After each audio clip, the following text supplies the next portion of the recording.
안녕하세요. 이번 시간에는 CNCF와 쿠버네티스에 대해 함께 학습해 보겠습니다. 먼저 CNCF가 어떤 조직인지, 그리고 클라우드 네이티브라는 개념이 무엇인지를 살펴본 뒤 쿠버네티스에 대해서도 자세히 알아보는 시간을 갖겠습니다. 이번 과정을 통해 CNCF가 어떤 단체이며 어떤 활동을 하고 있는지, 그리고 쿠버네티스가 그 안에서 어떤 역할을 수행하고 있는지를 이해하실 수 있을 것입니다. 자, 이번 과정은 두 가지 챕터로 구성이 되어 있습니다. 첫째로는 CNCF를 알아보고 쿠버네티스가 무엇인지, 어떤 연관이 있는지 알아보도록 합시다. 자, 그래서 CNCF 시작합니다. CNCF는 클라우드 네이티브 컴퓨팅 파운데이션의 각 단어 앞 글자를 따서 줄여 부르는 명칭입니다. 이 재단은 클라우드 네이티브 기술의 발전을 도모하고 이를 실질적으로 추진하기 위한 목적으로 설립되었습니다. 설립 시점은 2015년이며 리눅스 재단에 의해 출범하였습니다. CNCF의 주요 목표는 다음과 같습니다. 첫째, 클라우드 네이티브 기술을 지원하고 확산시키는 것입니다. 예를 들어 애플리케이션의 컨테이너화, 마이크로 서비스화, 오케스트레이션과 같은 기술들이 포함됩니다. 둘째, 이러한 기술을 기반으로 하는 도구들을 오픈소스 프로젝트로 관리하고 발전시키는 것입니다. 셋째, 클라우드 네이티브 생태계를 구축하고 확장하는 것입니다. 이를 통해 기업, 개발자, 사용자들이 함께 협력하고 정보를 공유할 수 있는 커뮤니티 중심의 환경을 만들어 가는 데에도 중점을 두고 있습니다. 계속해서 클라우드 네이티브라는 표현을 자주 듣게 되는데, 그렇다면 클라우드 네이티브란 무엇일까요? 말 그대로 클라우드 환경에서 태어난 애플리케이션을 의미합니다. 다시 말해, 클라우드의 특성과 자원을 최대한 활용하도록 설계된 소프트웨어를 말합니다. 이는 클라우드 환경에서 효율적으로 운영되고 확장이 용이한 애플리케이션을 설계하고 운영하는 방식을 뜻합니다. 전통적인 방식과는 달리 클라우드 네이티브는 처음부터 클라우드 환경에서 실행되도록 만들어집니다. 이러한 애플리케이션은 다양한 클라우드 환경 어디서든 빠르게 배포하고 유연하게 확장하며 손쉽게 복구할 수 있는 특징을 갖고 있습니다. 이를 통해 기업이나 개발자는 더 높은 수준의 성능과 신뢰성을 유지하면서 애플리케이션을 운영할 수 있습니다. 클라우드 네이티브는 애플리케이션이 클라우드 환경에서 스스로 최적화되어 운영될 수 있도록 하는 개념이며 현대 IT 환경에서 매우 중요한 패러다임으로 자리 잡고 있습니다. 클라우드 네이티브를 구성하기 위한 주요 구성 요소로는 네 가지 정도 뽑아봤습니다.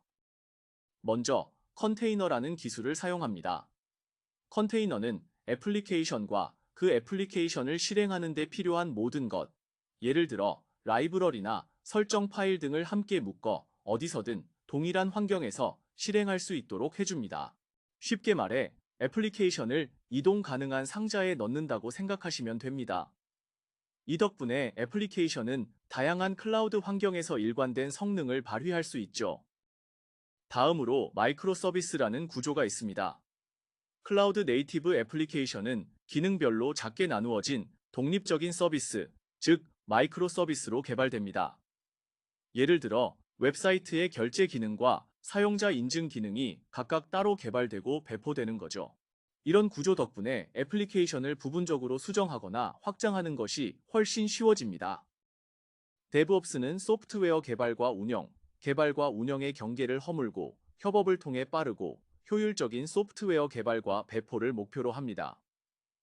클라우드 네이티브 환경에서는 인프라와 애플리케이션 운영의 자동화가 핵심이며 데브옵스는 이를 가능하게 하는 문화와 도구들을 제공합니다.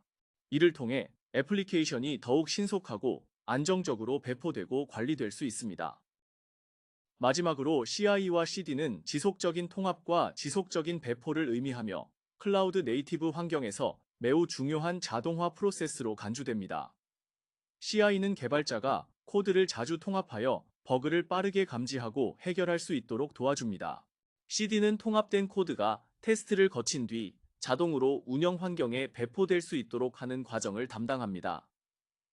이러한 자동화 프로세스를 통해 애플리케이션은 빠르고 안정적으로 업데이트될 수 있으며 배포 과정에서 발생할 수 있는 오류를 최소화할 수 있습니다. CNCF에서 추진되고 개발되며 관리되고 있는 다양한 프로젝트들이 있습니다. 그 중에서도 대표적인 도구로는 쿠버네티스와 프로메테스를 들 수 있습니다. 쿠버네티스는 뒤에서 다시 설명드리기로 하고 이번에는 프로메테스에 대해 살펴보겠습니다. 프로메테스는 모니터링과 경고 시스템을 위한 오픈소스 도구입니다. 이 프로젝트는 2012년 사운드클라우드라는 회사에서 시작되었으며 현재는 CNCF가 관리하고 있습니다. 프로메테스는 시간 기반의 데이터 수집과 분석에 최적화되어 있으며 서버와 애플리케이션의 성능 데이터를 실시간으로 모니터링하고 사전에 정의된 조건에 따라 자동으로 경고를 설정할 수 있는 기능을 제공합니다. 클라우드 네이티브 환경에서는 이러한 기능이 특히 중요합니다. 애플리케이션의 성능을 지속적으로 관리하고 문제가 발생하기 전에 미리 감지하고 대응할 수 있도록 도와주기 때문입니다. 또한 쿠버네티스와의 통합성도 뛰어나 클라우드 인프라 전반의 시스템 상태를 효과적으로 추적하고 장애를 사전에 예방하는 데 핵심적인 역할을 수행합니다. 다른 몇 가지 프로젝트를 소개해 드리겠습니다. 바로 이스티오입니다. 이스티오는 마이크로 서비스 간의 통신을 관리하고 보안을 강화하는 서비스 메쉬 솔루션입니다. 이스티오는 여러 마이크로 서비스들이 통신하는 과정에서 발생하는 복잡성을 해결해 줍니다. 특히 트래픽 관리, 로드 밸런싱, 보안 정책 적용, 그리고 모니터링을 간편하게 수행할 수 있도록 지원합니다. 예를 들어 애플리케이션의 각 서비스 간 통신을 중앙에서 제어하고 안전한 연결을 보장하며 서비스 간 트래픽을 모니터링하고 분석할 수 있습니다. 이는 대규모 마이크로 서비스 아키텍처를 운영하는 환경에서 매우 유용합니다. 이스티오는 또 다른 CNCF의 프로젝트, 엔보이라는 프록시를 기반으로 하여 각 서비스 간의 통신을 투명하게 관리하며 쿠버네티스와 같은 오케스트레이션 플랫폼과 잘 통합됩니다. 두 번째로 아르고입니다. 아르고는 쿠버네티스 상에서 워크플로우 및 애플리케이션을 관리하는 데 도움을 주는 오픈소스 도구 모음입니다. 아르고는 쿠버네티스 클러스터에서 애플리케이션 배포를 자동화하는 기소스 도구입니다. 개발자가 깃 저장소에 변경 사항을 커밋하면 아르고가 이를 쿠버네티스에 자동으로 배포해줍니다. 이를 통해 애플리케이션 배포를 일관되게 유지하고 실수를 최소화하며 배포 속도를 높일 수 있습니다. 세 번째로 컨테이너D입니다. 컨테이너D는 컨테이너를 관리하고 실행하는 런타임 도구로 클라우드 네이티브 환경에서 중요한 역할을 합니다. 도커의 핵심 컴포넌트로 출발했지만 현재는 CNCF에서 독립된 프로젝트로 관리되고 있습니다. 컨테이너D는 컨테이너의 생성, 실행, 중지, 삭제 등의 작업을 수행하며 이미지 관리와 네트워킹, 로깅 같은 기본 기능도 제공합니다. 경량화된 구조 덕분에 빠르고 안정적으로 컨테이너 작업을 수행할 수 있어 다양한 클라우드 환경에서 사용됩니다. 특히 쿠버네티스와 완벽하게 통합되며 컨테이너화된 애플리케이션을 실행할 때 안정성과 성능을 보장합니다. 마지막으로 젠킨스입니다. 젠킨스는 오픈소스 지속적 통합, 지속적 배포 도구로 소프트웨어 개발 라이프 사이클을 자동화하는 데 사용됩니다. 젠킨스는 코드를 지속적으로 빌드하고 테스트하며 성공적으로 통과한 코드를 자동으로 배포할 수 있게 해줍니다. 이 과정을 통해 개발자는 신속하게 피드백을 받아 오류를 바로잡고 코드의 품질을 개선할 수 있습니다. 특히 젠킨스는 다양한 플러그인과의 호환성을 통해 거의 모든 개발 환경에 통합될 수 있습니다. 클라우드 네이티브 환경에서는 젠킨스를 활용해 쿠버네티스에 애플리케이션을 자동으로 배포하거나 업데이트하는 파이프라인을 구축할 수 있어 데브옵스 문화를 구현하는 데 중요한 역할을 합니다. 자, 그렇다면 CNCF의 대표 프로젝트라고 볼 수 있는 쿠버네티스란 무엇인지 알아보도록 하죠. 쿠버네티스는 애플리케이션을 컨테이너 환경에서 실행할 수 있도록 지원하는 플랫폼입니다. 물론 컨테이너는 쿠버네티스가 아니더라도 사용할 수 있습니다. 앞서 소개해드린 컨테이너D나 대표적인 컨테이너 엔진인 도커를 통해서도 충분히 실행이 가능합니다. 하지만 쿠버네티스가 다른 도구와 근본적으로 다른 점이 있다면 바로 오케스트레이션 도구이자 자동화 도구라는 데 있습니다. 오케스트레이션이라는 용어는 오케스트라에서 비롯된 개념입니다. 다양한 역할을 가진 연주자들이 각각의 악기를 통해 하나의 음악을 만들어내듯 컨테이너 기반의 시스템에서도 각기 다른 역할을 수행하는 마이크로 서비스들이 조화를 이루며 운영됩니다. 이때 중앙에서 전체를 조율하는 존재가 바로 쿠버네티스이며 이 역할이 바로 오케스트레이션입니다. 컨테이너 기반 시스템은 소규모로 구성되는 경우도 있지만 규모가 커질 경우 수천 개 이상의 컨테이너가 동시에 운영되기도 합니다. 쿠버네티스는 이처럼 대규모의 컨테이너를 중앙에서 집중적으로 관리할 수 있도록 설계되어 있습니다. 예를 들어 이상이 생긴 컨테이너를 자동으로 재기동하거나 특정 컨테이너에 트래픽이 몰릴 경우 오토스케일링을 통해 필요한 만큼 컨테이너를 복제하여 부하를 분산시킬 수 있습니다. 이와 같이 운영을 자동화하고 안정성을 높여주는 기능이 쿠버네티스의 핵심입니다. 이러한 컨테이너 오케스트레이션 도구가 쿠버네티스인 것입니다. 이 쿠버네티스라는 용어 자체는 그리스어에서 따왔는데요. 바로 항해사라는 의미입니다. 로고에도 보시면 선박에 달려있는 키 모양으로 되어 있습니다. 아마 컨테이너 애플리케이션의 여정을 항해하는 항해사를 뜻하는 것이 아닐까 생각해 봅니다. 자, 그렇다면 아까 클라우드 네이티브의 주요 구성 요소였던 컨테이너 기술과 마이크로 서비스, 그리고 쿠버네티스 어떤 관계가 있을까요? 먼저 모놀리스라는 개념부터 아셔야 하는데요. 모놀리스는 애플리케이션의 모든 기능이 하나의 큰 코드베이스로 통합된 구조를 말합니다. 이 방식은 초기에는 간단하지만 시간이 지남에 따라 변경이나 확장이 어려워집니다. 예를 들어 작은 기능 하나를 수정하려 해도 전체 애플리케이션을 다시 빌드하고 배포해야 하죠. 이 문제를 해결하기 위해 나온 개념이 마이크로 서비스입니다. 마이크로 서비스는 애플리케이션을 여러 개의 작은 독립적인 서비스로 나누어 개발하는 방식입니다. 각 서비스는 독립적으로 배포되고 확장될 수 있어 유연성과 유지 보수가 용이해집니다. 이때 컨테이너가 중요한 역할을 합니다. 컨테이너는 애플리케이션과 그 실행에 필요한 모든 것을 하나의 패키지로 묶어 어디서나 일관되게 실행할 수 있게 해줍니다. 즉, 마이크로 서비스를 각각 컨테이너로 감싸서 서로 독립적인 환경에서 실행할 수 있습니다.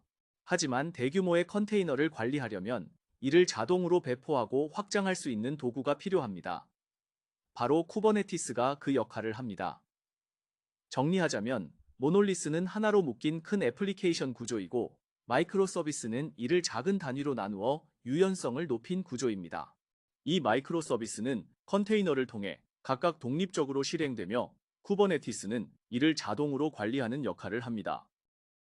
그래서 쿠버네티스를 사용해 마이크로 서비스를 구현하는 기업들이 있습니다. 대표적으로 세 가지만 알아보죠. 첫 번째로는 에어비앤비입니다. 에어비앤비는 쿠버네티스를 도입하여 자사 서비스 운영을 크게 개선한 대표적인 사례입니다. 2018년부터 본격적으로 쿠버네티스를 사용하기 시작한 에어비앤비는 마이크로 서비스 아키텍처를 도입하면서 애플리케이션 배포 및 관리의 효율성을 높였습니다. 쿠버네티스를 사용하면서 에어비앤비는 250개 이상의 핵심 서비스를 관리하고 연간 12만 5천 번 이상의 배포를 진행할 수 있게 되었습니다. 이를 통해 서비스 확장성을 대폭 개선하고 자동화된 배포 시스템으로 운영 비용을 절감하는 효과도 얻었습니다. 두 번째로는 넷플릭스입니다. 넷플릭스는 자사의 대규모 스트리밍 서비스 운영을 위해 자체적으로 개발한 컨테이너 관리 플랫폼인 타이투스를 사용해왔으며 쿠버네티스와의 긴밀한 통합을 통해 이 시스템을 최적화했습니다. 넷플릭스는 수많은 마이크로 서비스를 통해 스트리밍, 추천 시스템, 콘텐츠 관리 등의 다양한 작업을 수행하며 쿠버네티스를 활용해 이 모든 서비스를 자동으로 배포하고 확장합니다. 쿠버네티스 도입을 통해 넷플릭스는 수십만 개의 컨테이너를 효과적으로 관리할 수 있게 되었으며 이를 통해 사용자 수가 급증하거나 트래픽이 몰릴 때도 서비스 중단 없이 확장성과 신뢰성을 유지할 수 있었습니다. 쿠버네티스의 자동 확장 기능과 자동화된 운영 덕분에 넷플릭스는 자원을 효율적으로 관리하고 비용을 절감할 수 있었습니다. 특히 넷플릭스는 자사 도구인 스피네이커를 활용해 쿠버네티스 기반의 CI/CD 파이프라인을 최적화하여 지속적으로 서비스 품질을 유지하고 있습니다. 이러한 쿠버네티스 도입 덕분에 넷플릭스는 전 세계 190개의 국가에서 수백만 명의 사용자에게 안정적인 스트리밍 서비스를 제공하고 있습니다. 마지막으로 우버입니다. 우버는 급격히 증가하는 서비스와 트래픽을 효과적으로 관리하기 위해 쿠버네티스를 도입했습니다. 우버는 마이크로 서비스 아키텍처로 전환하면서 쿠버네티스를 활용해 약 4,000개의 마이크로 서비스를 관리하고 있습니다. 이를 통해 각 서비스가 자동으로 배포되고 확장되며 다양한 멀티 클라우드 환경에서도 유연하게 운영될 수 있습니다. 우버는 자사 플랫폼인 업을 통해 멀티 클라우드와 멀티 테넌트 환경에서 서비스 배포와 확장을 자동화했으며, 이를 통해 서비스 간의 자원 할당과 확장을 더욱 효율적으로 처리할 수 있었습니다. 또한 쿠버네티스를 도입하면서 자동 확장과 인프라 자동화를 통해 비용 절감 효과도 얻었으며, 안전한 코드 배포와 모니터링을 통해 운영의 안정성을 높였습니다. 우버는 쿠버네티스를 통해 전 세계 수백만 명의 사용자에게 안정적인 서비스를 제공하면서 클라우드 이전에도 큰 도움을 받았습니다. 이렇듯 쿠버네티스를 활용한 마이크로 서비스 구현은 이미 우리의 일상 속 깊숙한 영역에까지 영향을 미치고 있습니다. 이를 통해 사용자들은 이전보다 훨씬 더 안정적이고 빠른 서비스를 제공받을 수 있게 되었으며, 기업 입장에서도 보다 유연하고 효율적인 애플리케이션 운영이 가능해졌습니다. 이번 시간에는 클라우드 네이티브 컴퓨팅 파운데이션과 쿠버네티스에 대해 함께 알아보았습니다. 더불어 몇 가지 개념도 함께 살펴보았는데요. MSA, 컨테이너 환경, 그리고 클라우드 네이티브란 무엇인가에 대한 정의, 그리고 클라우드 네이티브를 실현하기 위해 어떠한 기술과 요소들이 필요한지도 함께 살펴보는 시간이었습니다. 수고 많으셨습니다. 감사합니다.